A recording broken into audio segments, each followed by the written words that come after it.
If you want to make small wood turning projects like pens, bottle stoppers, keychains, peppermills, or small bowls, consider a wood turning mini lathe. Penn State Industries offers a wide selection of mini lathes to meet your needs.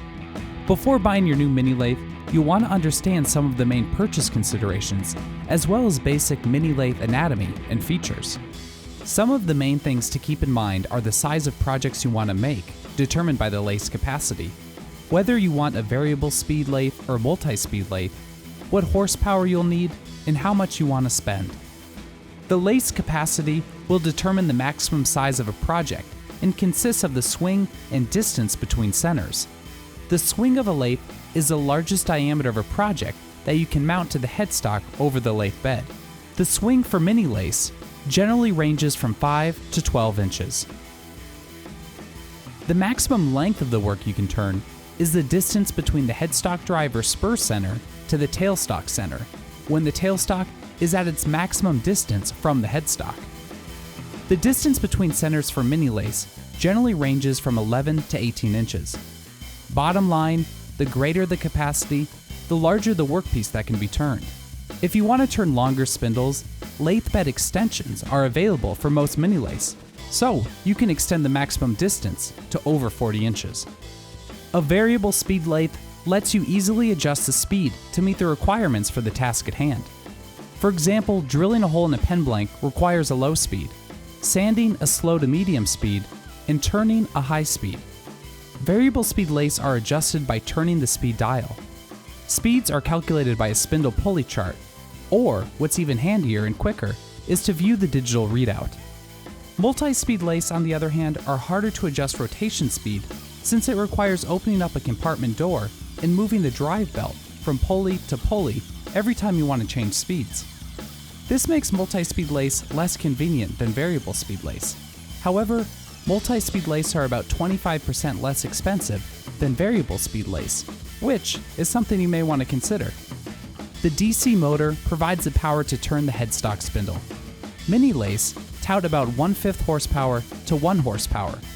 The larger the motor, the larger the piece you can turn, as the motor needs to keep the workpiece turning at a consistent speed. Retail prices for a good mini lathe range from around $200 to $500. Generally, the more you invest, the larger the motor, capacity, and number of features you get. Many turners start with an inexpensive model and then graduate to a more robust model as their skills develop. A good way to start making pens is with the pen making starter set, which includes a lathe, tools, pen kits, and all the accessories you'll need to get started. Starting from left to right, the major parts are the headstock handwheel, belt cover, headstock, headstock shaft, lathe bed, motor, tool rest support, tool rest, tailstock, and the variable speed control, if it's a variable speed lathe. The bed is the base or foundation of a lathe, to which other parts are attached. You'll want a lathe bed that is constructed of sturdy cast iron for vibration-free turning, such as this Penn State Industries Turncrafter Commander Mini Lathe. This particular lathe bed is 31 inches long and accepts an optional extension bed for turning projects up to 43 inches in length.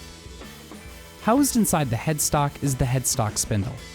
On the left-hand end of the spindle is a handwheel you can use to manually rotate the spindle.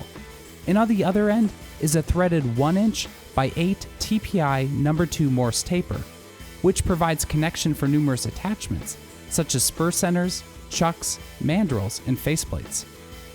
The tool rest slides back and forth on the lathe bed and allows you to position the tool rest in the best position to support turning tools. The sturdy cast iron rest clamps quickly and securely to the lathe bed with a tightening lever. Different lengths of tool rests are available that allow you to choose the best size rest for the length of the piece being turned. The tailstock slides back and forth on the lathe bed and is securely locked into place with the tailstock tightening lever.